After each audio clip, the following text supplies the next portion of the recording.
Hi guys, Spiderman brand new டே.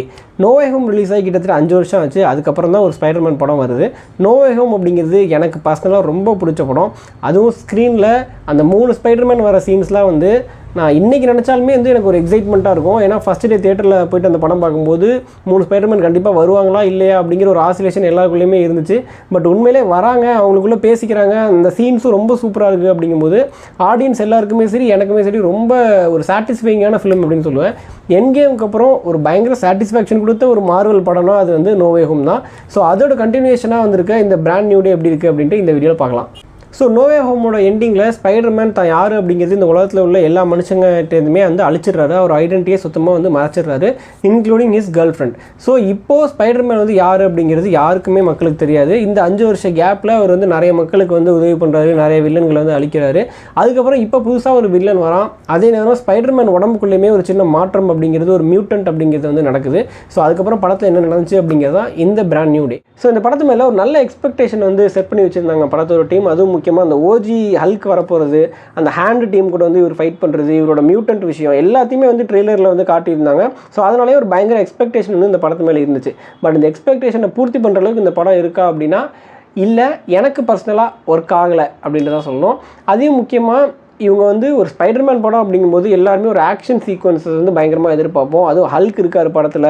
இவங்க ட்ரெய்லர்லேயுமே வந்து நிறைய ஆக்ஷன் சீக்வன்ஸஸ் தான் காட்டியிருந்தாங்க. பட் படத்தில் போய் நீங்கள் பார்த்தீங்கன்னா மொத்தமே 2 ஆக்ஷன் சீக்வன்ஸஸ் தான் இருக்குது.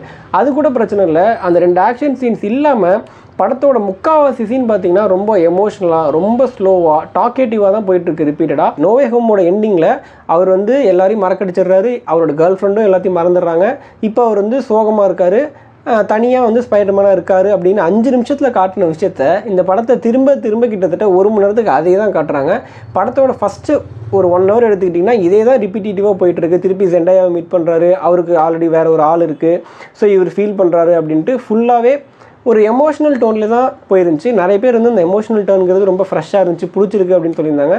பட் எனக்கு பெருசாக அந்த எமோஷன் வந்து பெருசாக படத்தில் ஒர்க் ஆகலை. மேபி காமிக் புக் ரீடர்ஸ்க்கு இந்த படம் ஒர்க் ஆகலாம், பட் எனக்கு பெருசாக ஒர்க் ஆகலை. படத்தில் கண்டிப்பாக நிறைய பாசிட்டிவான விஷயங்களுமே இருக்குது. இப்போ ஸ்பைடர்மேனோட சூட்டில் எடுத்துக்கிட்டிங்கன்னா இதுக்கு முன்னாடி படம் வரைக்கும் எல்லாமே சிஜிஐ. அவர் வந்து நார்மலாக நடிச்சிருப்பார், அதில் சிஜிஐயில் தான் வந்து அந்த சூட்டை கொண்டு வந்திருப்பாங்க. பட் இந்த படம் பார்த்திங்கன்னா ரியலாக வந்து ஒரு ஸ்பைடர்மேன் சூட்டை தச்சு டாம் ஹாலண்ட் வந்து நடிச்சிருந்தார். அதுவே வந்து ஒரு ஆர்கானிக்கான ஃபீல் கொடுத்துச்சு அப்படின்னே சொல்லலாம்.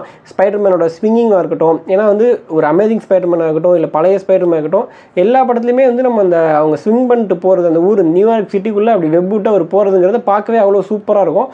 அதை வந்து இந்த படத்தை நல்லாவே கொண்டு வந்திருந்தாங்க. முக்கியமாக சிஜி ஒர்க்ஸ் எல்லாமே ரொம்ப சூப்பராக பண்ணியிருந்தாங்க.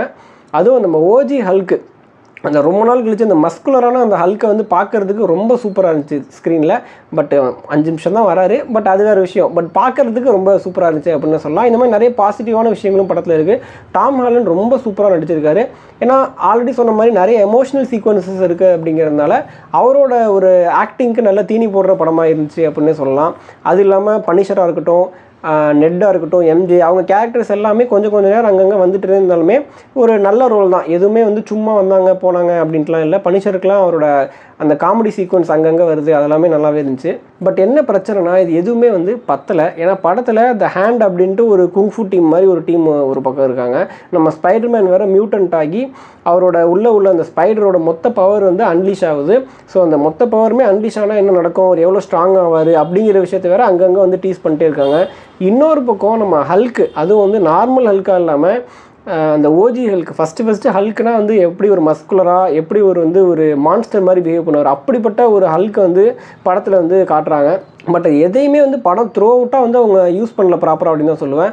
ஹல்க் சீக்வன்ஸ்லாம் மொத்தமே வந்து எனக்கு தெரிஞ்சு ஒரு 10 நிமிஷம் இருக்கும் அந்த ஃபைட், அவ்வளோதான். அந்த 10 நிமிஷம் இடையில வந்துட்டு போகிறாரு, திருப்பி கிளைமேக்ஸில் கூட எங்கேயுமே வரல, அவ்வளோதான். இடையில ஒரு 10 நிமிஷம் வந்தார், ஒரு கேமியோ, அவ்வளோதான். ஜஸ்ட் இந்த படத்தில் ஹல்க் வந்து ஒரு கேமியோ, அவ்வளோதான். அதேமாதிரி இந்த ஹேண்ட் டீமுமே படம் ஃபுல்லாக வராங்க, அங்கங்கே சும்மா நின்றுட்டே தான் இருக்காங்க. கிளைமேக்ஸில் வந்து ஒரு ஃபைட் நடக்குது, அங்கே தான் வந்து அவருமே வந்து அந்த ஸ்பைடர் அவரோட கண்ட்ரோல், அவரோட பவர் எல்லாத்தையுமே அவர் கண்ட்ரோல் எடுத்து ஃபைட் பண்ணுற மாதிரி அந்த ஆக்ஷன் சீக்வன்ஸ் நல்லா இருந்துச்சு. நான் நல்லா இல்லைன்னு சொல்லலை. ஸோ அந்த 2 ஆக்ஷன் சீக்வன்ஸுமே சூப்பராக இருக்குது. பட் இவ்வளோ பெரிய படத்தில் 2.5 மணி நேரம் படத்தில் வெறும் 2 ஃபைட்டுக்காக தான் வந்து இப்போ படம் பார்க்க வந்தோமா அப்படிங்கிற மாதிரி ஆயிடுச்சு. ஏன்னா நிறைய விஷயம் அவங்க வந்து ரொம்ப சூப்பராக யூஸ் பண்ணிட்டு போயிருக்கலாம். அதை விட்டுட்டு இவங்க ஆக்ஷன் சைடு ஃபோக்கஸ் பண்ணாமல் கம்ப்ளீட்டாக எமோஷனல் சைடு மட்டுமே வந்து ஃபோக்கஸ் பண்ணியிருந்தாங்க இந்த படத்தில். படத்தோட இன்னொரு முக்கியமான நெகட்டிவ் என்னென்னா இந்த படத்தோட வில்லன். ஆக்சுவலாக ஒரு நல்ல வில்லன் தான், நல்ல கேரக்டர். சேடி சிங்க் தான் வந்து வில்லன் ரோல் ப்ளே பண்ணுறாங்க. என்ன ரோல்னு நான் சொல்ல, நீங்கள் படம் பார்த்து தெரிஞ்சுங்க. அது ஒரு சர்ப்ரைஸ் எலமெண்ட்டாக வச்சுருக்காங்க. ஒரு நல்ல ரோல் தான். பட் என்ன பிரச்சனைனா, இந்த எண்ட் கேமுக்கு அப்புறம் மார்வலோட எல்லா படங்களும் நீங்கள் எடுத்து பாருங்கள், படத்தோட கிளைமேக்ஸில் வில்லன் வந்து நல்லவராக மாறிடுவாப்பில். ஹீரோ போயிட்டு வந்து ஏதாச்சும் ஒரு மோட்டிவேஷனல் ஸ்பீச் கொடுப்பாப்பில், வில்லன் வந்து நல்ல மனுஷனாக மாறிடுறாரு. அதே தான் இந்த படத்துலையுமே நடக்குது. கிளைமேக்ஸில் பயங்கரமாக ஏதாச்சும் எதிர்பார்த்துட்டு இருந்தால் ஹீரோ போயிட்டு ஸ்பைடர்மேன் போயிட்டு பேசுகிறாப்புல, மோட்டிவேஷன் ஸ்பீச் கொடுக்குறாப்புல, சேடி சிங்க் வில்லன் வந்து நல்லவங்களாக மாறிடுறாங்க. படம் முடிஞ்சிருது. ஆல்ரெடி படம் வந்து ஃபுல் அண்ட் ஃபுல் எமோஷனல்லே போயிட்டுருக்கு, சும்மா பேசிகிட்டே இருக்காங்க. இதில் கிளைமேக்ஸ்லேயும் இதே தான் நடக்குது. அப்படிங்கும்போது படம் முழுக்கவே வந்து அங்கங்கே ஒரு ஹை பாயிண்ட் அப்படி போயிட்டு இருந்தாலும் மொத்தத்தில் இந்த படம் வந்து ரொம்ப டல்லாக தான் போயிட்டுருக்கு. அதுதான் உண்மை. ஸோ மொத்தத்தில் ஸ்பைடர்மேன் பிராண்ட் நியூ டேங்கிறது ஸ்பைடர்மேனோட இதுக்கு முன்னாடி வந்த அந்த ட்ரைலஜி ஃபிலிம்ஸாக இருக்கட்டும், மற்ற ஸ்பைடர்மேன் படங்களாக இருக்கட்டும், அதை கம்பேர் பண்ணும்போது எனக்கு இந்த படம் கொஞ்சம் டல்லாக, கொஞ்சம் சட்டிலாக தான் ஃபீல் ஆச்சு. ஸோ உங்களுக்கு படம் பார்க்கணுன்னு ஆசையாக இருந்துச்சு அப்படின்னா, நம்ம ஹல்க்கை பார்க்கணுன்னு ஆசையாக இருந்துச்சுன்னா அந்த 10 நிமிஷத்துக்காக போயிட்டு வரலாம். தேங்க்யூ கைஸ், பாய்.